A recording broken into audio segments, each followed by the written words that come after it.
Serious, what's something creepy that has happened to you that you still occasionally think about to this day? Part 2. When I was maybe 10, I was over at a friend's house hanging out. Her neighbor was out of town and my friend was feeding the cat while they were gone. So my friend and I went over to feed the cat. Immediately upon opening the door, we heard someone walking upstairs. They were loud, heavy, slow footsteps, like didn't even sound human. My friend and I just looked at each other and sprinted back to her house. The worst part was we told her mom and the mom didn't believe us and made us go back and finish feeding the cat alone. We were terrified but did it. When the neighbor came back, they found that their house had been broken into. ETA, thank you for the awards. I've never gotten any before. As for my friend's mom's reaction, we were in upper-end suburbs in the early 2000s, at the time I think people thought these were incredibly safe with no crime, not the magnets for robbery they often were. It also probably totally sounded like we thought it was a monster/ghost. At that age we didn't really understand what it was. But definitely in the future when my kids are scared, even if it's a monster, I will know better to listen to them. I was at an internal work event/party at a fancy hotel in a different state. It was 80s themed. I started talking to some dude. I barely knew anyone there, so I was trying to network, and he tells me he doesn't work for my company. Okay, no worries, I make a joke about free food. He stares me straight in the eye and picks up one of my French fries off my plate, dips it in ketchup and eats it without saying a word. I kind of freaked out and dropped the food in the trash and just walked out of the room and decided not to think about it.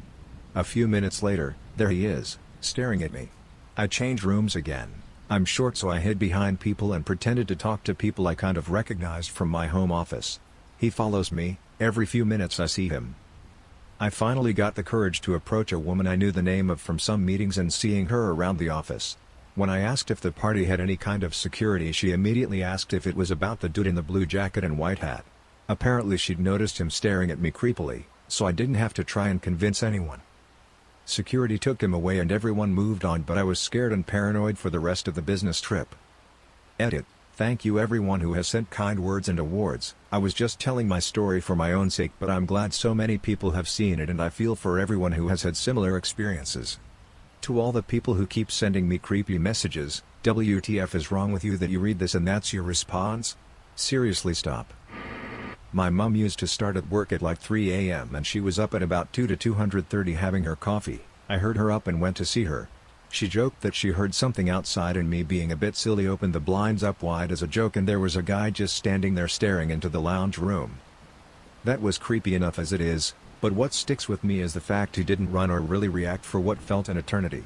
While I ran to get my old man and brother, apparently he just stood there and then slowly walked off. I was followed home once. I was 23 at the time, I'm female and I lived a 5-minute walk to a busy bar area. I noticed him following me and I went to a full-out run to get into my building. The guy also ran, but luckily by the time he got to the entrance to my building the glass sliding door had shut, automatic buzz door.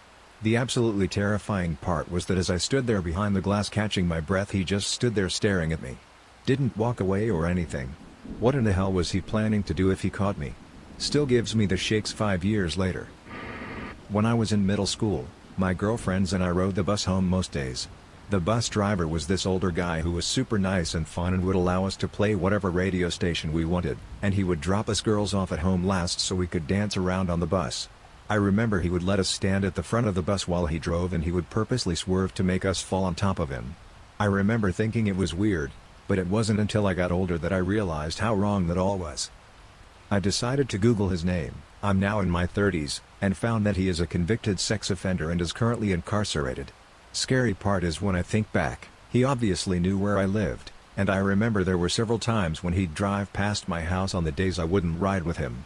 Keep in mind, driving past my house was out of the way of his normal route, so it was intentional. Someone broke into my house while I was home alone when I was 19. I found them hiding behind this 7-foot-tall toolbox my dad had in the basement. I was about 5 feet away and saw their hands. I told them I was going to let them leave out the back door, but I was calling the cops. I locked the basement door and ran upstairs, watched them run down the street with their shirt pulled up over their head. About a month later we got back from a trip out of town and we had been robbed. I can't imagine it wasn't the same person. When I was 13 I was in a bookstore and a grown-ass man approached me in the manga section and started asking me about my love life, if I had a girlfriend. etc. I left and watched the escalator from outside to make sure I wasn't followed. Next thing I know, he's standing next to me and asks me to help him move a couch into his van. I kindly say heck no, and he jogs across the street and out of sight. I go inside and tell an adult, who responds, "Yeah, they've been getting complaints like that." When I was little, I was sleeping over at my friend's house. I woke up in the middle of the night to use the bathroom, dark/far end of the hallway, away from her room. When I stepped out of the bathroom, her older brother was standing outside the door, in the dark. He never said a word, just walked up to me silently and put his hands around my neck. Someone stirred and he dropped his hands. I immediately called my mom and left without even saying anything. Friend never believed me, and I never went back. I was 18 when I had my first long-term girlfriend. We ended up dating on and off for 4 years. When we first started fooling around, she kind of clammed up and I backed off. On the car ride home, she explained that her last BF was very forceful and that it would take her a while to open up. I of course was understanding and offered comfort and was willing to wait. Things seemed fine for a while, but whenever we'd have trouble, he'd kind of creep back into the picture. Usually through, "I'm older now," AOL Messenger. He'd talk to her and then message me threatening me and telling me he was going to get her back. This went on our entire relationship. One time she called me hysterically because he'd shown up at her house and grabbed her/kissed her. He was always a huge strain on our relationship until about the 4-year mark, when she called me up really upset and asked if I would come over. She said she had made a big mistake. I was pretty sure she cheated on me and I dreaded it was with this guy. When I get to her house, she explains that this old boyfriend was her the entire time. I was catfished by my girlfriend for 4 fucking years. Constantly harassed and threatened in my weakest moments nonetheless. It's been 20 years since then and it still messes me up when I think back. This happened around 2008.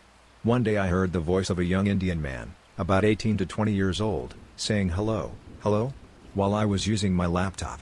I had always kept the camera taped over, used virus software, periodically checked the download folders, etc. But when that happened, I freaked out that I'd been hacked and went through every possible safety check again, down to seeing which programs were currently running, whether the neighbors were accessing my Wi-Fi, was it one of those loud pup virus ads, and if my camera or microphone permissions had been turned on. Couldn't find a thing. It happened 2 different times in the year after that. Same man's voice, too.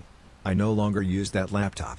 And I still keep any laptop cameras covered, because God knows how that person got a hold of my computer. When I was around 13 or 14, I was home alone, upstairs, when I heard somebody busting open the kitchen door yelling, "Fire, fire, get out." I didn't smell anything, nor did I think that there was that could ignite a fire. I had ordered takeout and all the things that could set a fire were off, so I decided not to get out, and called 911 explaining everything. The police came, and found muddy footprints in the kitchen, along with the kitchen door busted. When I was around 23 years old, I was on a bike ride and stopped at a park to use the restroom. While I was in the stall, a balding middle-aged man suddenly stuck his head up over the wall and looked down at me. When he saw me looking back up at him, he looked startled, like he was expecting to see someone else, and immediately got back down and left. I finished up quickly because I thought something weird was going on, and I had left my bike sitting unlocked outside the restroom door. When I got back out, my bike was still there, but standing right outside the bathroom door was a 12 to 13-year-old boy who I'd never seen before, who looked right at me and struck up a conversation about my bike, just pointless small talk. I looked around and saw that the creepy old guy was still milling about in the parking lot, watching us talking. I was barely saying anything, basically just going, "Yeah, huh, okay," but the kid kept talking to me until the creepy guy gave up and got back in his car and drove off. As soon as the guy's car was out of sight, the kid said something to the effect of "Thanks. Bye," and then waved and walked away. My boyfriend and I went to order takeaway pizza before a vacation trip. We were carrying a good amount of cash and I was too scared to leave it inside the car. We were in a not too safe area in Mexico City where it's not uncommon for someone to come and smash your windows to steal your stuff, so I took the money with me and just put it in my jeans pocket, which was an equally stupid decision anyway. We went inside the pizza place and ordered. While we were waiting, a man kept looking straight at us from the outside. We were the only costumers at the moment. He then started to walk around the establishment from the outside and made a phone call while still turning to look at us. I was scared that he was going to call someone to help him rob the place, but I had hope I was just paranoid and didn't tell my boyfriend, but he could see the fear in my face. After a couple of minutes, the man crossed the street and went out of sight.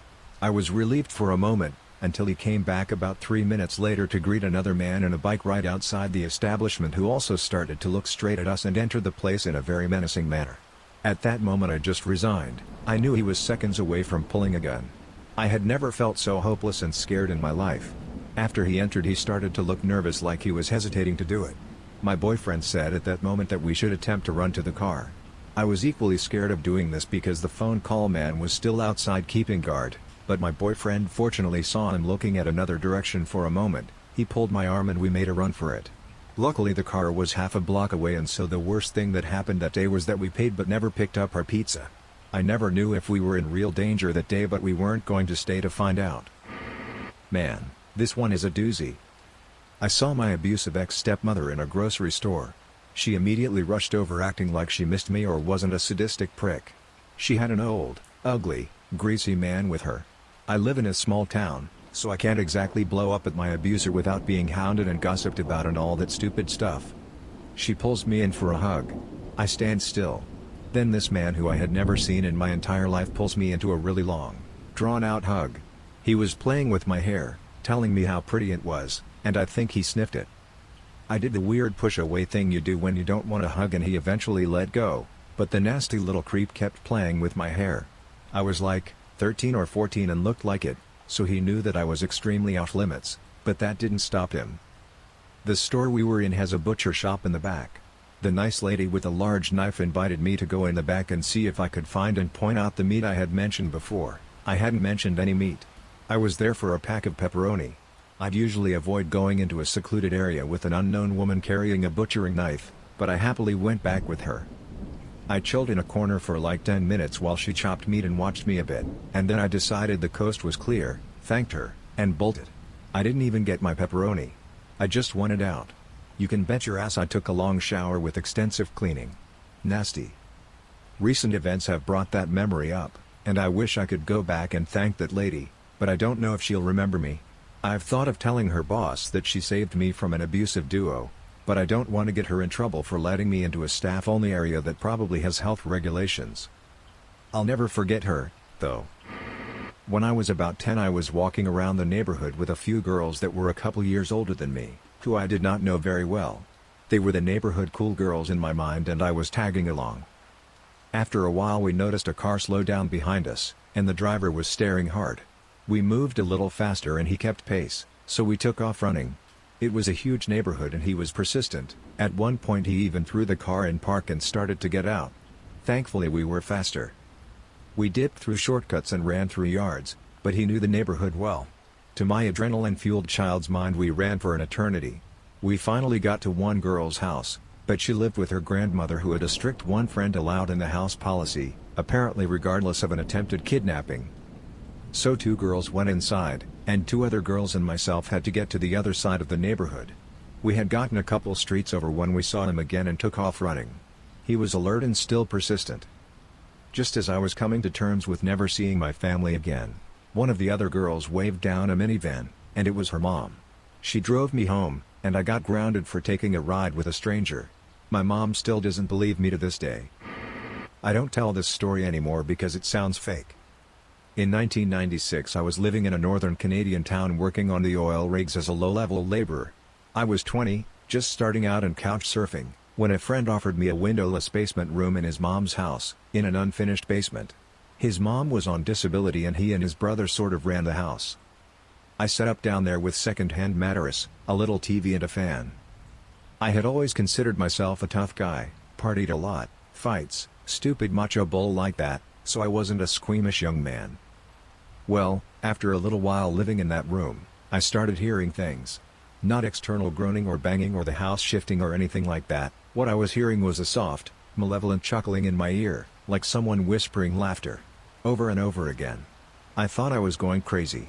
There was a bookshelf in there and I had a bunch of favorite books I packed around, and they kept falling off the shelf. I'd go up to use the bathroom upstairs and come down. No one had been down there, my books were on the floor. It got so bad, the laughing sound in my ear, that one night I, as a big tough guy, went upstairs and asked my friend if I could sleep on the floor in his room. I remember being surprised because he didn't make fun of me. This was a town where a good time was going to strip club and then beating the shit out of someone outside in the snow. The next day he said Brent couldn't sleep down there either, he moved out pretty quick.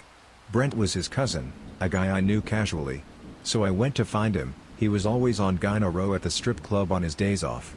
He looked at me with dead eyes and said, "Yeah man, that room is haunted." I only went back in that room to move my stuff out, ended up sharing a place in a trailer park with another buddy. When I was around 8 years old, I lived in a nice, quiet neighborhood and would frequently take walks around the block, sometimes alone, sometimes with my mother. One evening before sunset my best friend and I decided to go for a walk together. We were about halfway through when we were approached by an older man who was walking with 2 dogs. He was panting and seemed frantic and asked us if we knew whose dogs they were. We said no and kept walking, trying to get home as quickly as possible because his presence alone gave us goosebumps. Even though we were walking away quickly, he followed us and asked us to help him find out whose dogs they were, to go knocking on all of the neighbors' doors and ask everyone. We continued to say no and picked up our pace, which he then matched and continued following us, shouting, "Let's check this house. Help me find their owners." At this point we sprinted back to house. He ran behind us for a bit but tired out really quickly. I have no idea if he was just somewhat socially challenged and didn't understand that 2 8-year-old girls are not the people to ask for help, or if he was hoping we would knock on that door, which I now suspect was his house, and then push us in and do who knows what, but I'm happy our instincts told us to nope the heck out of there and go home. When I was 10, I trick-or-treating with my best friend. It was just 2 of us, both girls. I was dressed as a punk rocker and was wearing a mini skirt. I remember walking down the sidewalk and passing a car parked on the street. Not sure what caught our attention, but we both noticed the man in the car taking pictures of us. We were kind of excited since we thought we might be in the newspaper. We were dumb kids and this just seemed logical. Why else would a random stranger take pictures of 2 10-year-old girls while he was hiding out in his car on a night when children were known to be everywhere without adult supervision? But then we noticed the car was following us very slowly. We were far from our own homes, but we were only a few blocks away from my friend's grandpa's house, so we headed there and went inside. We told her grandpa about it. We looked out the window and the car was parked right outside of his house with the man still sitting in it. After about 15 minutes of checking on and off, the car had left and her grandpa told us it was safe to go trick-or-treating again. So we did. Looking back, it was creepy on so many levels. It's pretty clear he was odd and we could easily have been abducted, and thankfully we weren't, but the random pictures in his possession still freak me out a bit. As a mom of 2 girls, I'm shocked that we were allowed to go out trick-or-treating alone all night at that age, and that we told her grandpa about what happened. Her grandpa died, called the police, and then her grandpa let us go back out alone. The 80s were so weird. I had my school ID written on a piece of paper. It had been a long morning. As I got in my car it slipped from my pocket. I reached down to grab it and it blew under my car. I was annoyed, so I said heck it and just left. Hours later, in front of my apartment, which isn't super far from campus but not super close either, as I was exiting my apartment, I noticed that same piece of paper had blown right in front of my doorway and at my feet. Probably not the creepiest thing in my life, but it was pretty recent and definitely weird. Used to dispatch call take 911 in a moderately sized city, was working overnights once and we started getting tons of calls about UFOs over the area. It was a weeknight in summer, and lots of people out walking or drinking or whatever were seeing this thing. We probably took 100-ish calls about M. For reference, I might handle 300 or 400 calls myself on a shift, and as the supervisor that rotation, I took over trying to resolve it so everybody could focus on the typical stuff. We had a hot phone to the airport ATC for air emergencies, got to use that once for a plane crash. That was feckin' terrifying, and they had absolutely no idea about what was going on and actively resisted getting involved. Little while later, got a hold of an FAA hotline and they definitely had a UFO policy, but were only interested in taking info. They didn't disseminate anything. Talking to them felt like an interrogation and I left my badge number instead of my name. Eventually got a hold of a duty officer at an Air Force base relatively close by. He told me they were aware of the situation, they were monitoring it, and to consider it a closed issue. Whole thing was a trip, definitely got vibes like I was an extra in the opening of Independence Day. This was before the days of neighborhood Facebook groups or Yik Yak. The local radio stations had tons of pictures up on their websites for a while afterwards. When I was a kid, I came home from school and no one was home, which was normal. Pretty much immediately as I stepped in, the radio started loudly blasting from the speakers we had. I got startled out so I screamed and ran outside, and after I got back in, it had stopped. How did it start and stop on its own? I still think about it to this day. All I can think is power surge or a ghost rave. About 10 years back I moved into my brother's floor apartment. It was in the hood, but that never stopped me from walking to the corner store at night when I ran out of smokes. It was a 5-minute walk at best. I could see the store from my front door. Just cross the street, walk a couple minutes, cross a major intersection and you're there. So I head out as normal. As I got to the store parking lot, there was a man in a car, demanding my attention. Man, hey! Hey you girl! Hey come here! Come here! Hey come here! Come here! Hey! At this point, I had already walked past and was seconds from entering the store, and I hear him suddenly yell, "I love you." I just cringe a bit, but shake it off and buy my stupid cancer sticks. When I exit the store, he's still there. But something is different. As I'm walking back across the intersection, I notice that dude quickly pulled out the lot in my direction, seemingly pursuing me. I'm thinking, probably just imagining this, but felt it in my gut. I turned to see him at the intersection. He pulled onto the same street that I was suddenly desperately running across. The entrance to my brother's apartment was on a side/frontage road running parallel with the road there. As I made it to the side road, I turned to see that guy was indeed following me, which meant he had to drive for a few seconds and basically make a weird U-turn to get to me. But he didn't know that my destination was the first building there. I was already watching from my front door as he erratically drove down the side road looking for me, angrily swerving all over the place. I was terrified and super lucky that the apartment was so close. If I had lived in the next apartments over, I might not be here today. Now I know better and carry protection and won't go walking at night without my dog. Edit, clarity. I was about 16 and babysitting my 4 little cousins. The kids were all asleep, and I was watching TV in the living room with the dog, a goofy Springer Spaniel. He started growling at the screened-in porch, teeth bared. The porch was to my left, so I couldn't see it while sitting on the couch, and connected to the living room by French doors. The light to the porch was on, so you couldn't see out into the backyard. When I turned my head to see what the dog was growling at, the screen door to the outside slammed shut. I called my dad, we lived about 5 minutes away, and found a heavy lamp with no shade. I sat at the foot of the steps with the lamp and the dog until my dad got there, because that was the only way to get to the kids. I found out later there had been a few break-ins in their neighborhood around that time. I made sure the dog knew he was a good boy. When I was a kid, maybe 10 or so, I was home by myself.